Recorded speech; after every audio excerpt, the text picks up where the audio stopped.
আসসালামু আলাইকুম ভিয়াস। আজকে চলে এসেছে চারপাশে আখ ক্ষেত আর মাঝখানে হলো সরিষার ক্ষেত। কি সুন্দর লাগতেছে চারপাশে। এইরকম ভিউ সচরাচর গ্রামে খুঁজে পাওয়া যায়, বুঝছেন, শহরে পাওয়া যায় না। চলো আপনাদেরকে দেখাচ্ছি এই সেই সরিষা ফুলের ক্ষেতে। চলো, এটাই হলো সরিষার ক্ষেত।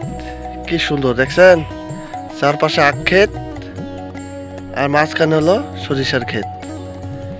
ওই যে পাশে হলো বাড়ি ঘর, দেখছেন, বাঁশঝাড়। কি সুন্দর একটা ভিউ। চলো আপনাদেরকে দেখাচ্ছি এই সেই সরিষার ক্ষেত। এই আমি মাঝখান দিয়ে যাচ্ছি, এটা একটা আল, এই আল ধারে যাচ্ছি আমি সরিষার ক্ষেত দিয়ে ভিতরে। দেখছেন শীতের সকালে কি সুন্দর লাগতেছে, দেখেন কুয়াশাগুলো কি সুন্দর ফুলগুলোর মাঝে।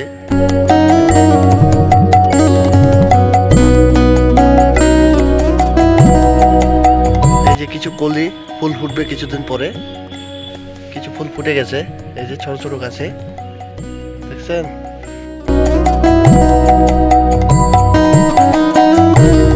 আর কিছুদিন পর মৌমাছিরা ফুল সংগ্রহের জন্য এই সরিষার ক্ষেতে চলে আসবে, বুঝছেন না। চলো আপনাদেরকে হাঁটে হাঁটে দেখাচ্ছি, অনেক সুন্দর। বাড়ির পাশে এরকম সরিষার ক্ষেত থাকলে আর বলার লাগে না।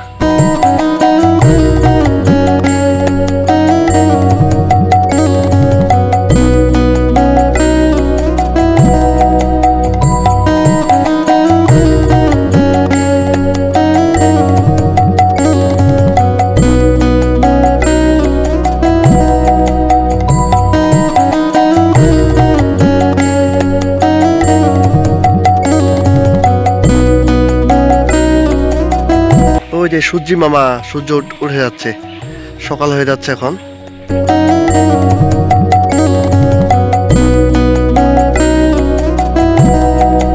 এই সরিষার ক্ষেতের পাশেই হলো এই যে রসুন ক্ষেত, দেখছেন, রসুন গাছ লাগাইছে, দেখছেন কি সুন্দর রসুন।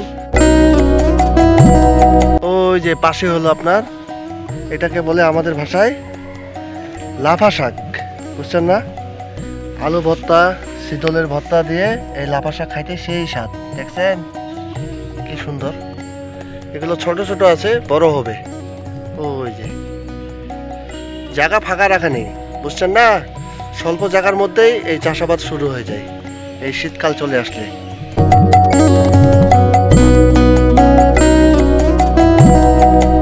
আবার এই পাশে আবার পেঁয়াজ লাগাইছে, এই যে এটা হলো পেঁয়াজের গাছ, বুঝছেন। এই যে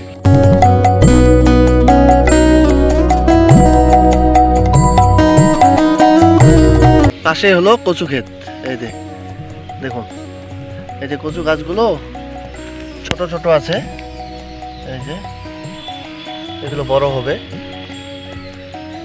মানে দেখেন স্বল্প জায়গার মধ্যে কত রকমের চাষাবাদ করা যায়, দেখছেন। ঠিক আছে, সবাই ভালো থাকবেন। যারা আমার ভিডিওটি দেখতেছেন আমার চ্যানেলটাকে সাবস্ক্রাইব করে দিবেন, আর কেমন লাগলো কমেন্টে জানাবেন। চলো ভিডিওটা দেখতে থাকি।